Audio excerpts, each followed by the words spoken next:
ചെറുവത്തൂർ 70 പേരെ ട്രെയിനിങ് ചെയ്യുന്നുണ്ട് കുക്കിങ്ങിൻ്റെ. അത് ഇന്ന് 2ാം ദിവസമാണ്. ചെറിയൊരു കടയിലാണ്. രാവിലെ ഇന്നത്തെ പരിപാടി കഞ്ഞിയാണ്. കഞ്ഞി, മീൻ തോരൻ, കഞ്ഞി, ചെറുപയർ മുളക് വറുത്തത്, കുടിവെള്ളം, മാങ്ങ അച്ചാർ, പിന്നെ തൈര്, മോര് കറി, പപ്പടമുണ്ട്. 70 പേരുണ്ട്. പല സ്ഥലത്തു നിന്ന് വന്നവരാണ്. അവർ ഞാൻ തങ്കച്ചൻ കൈപ്പറ്റൂരാണ്. ഇതാണ് അതിൻ്റെ റൂം.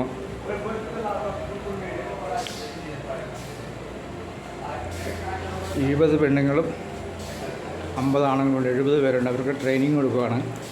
ഫുഡ് ഉണ്ടാക്കുന്നതിനെ കുറിച്ച് പറഞ്ഞ് മനസ്സിലാക്കി കൊടുക്കുകയാണ്. ഈ പാത്രങ്ങളാണ് അതിൻ്റെ മസാല ഐറ്റംസൊക്കെ ആണ്.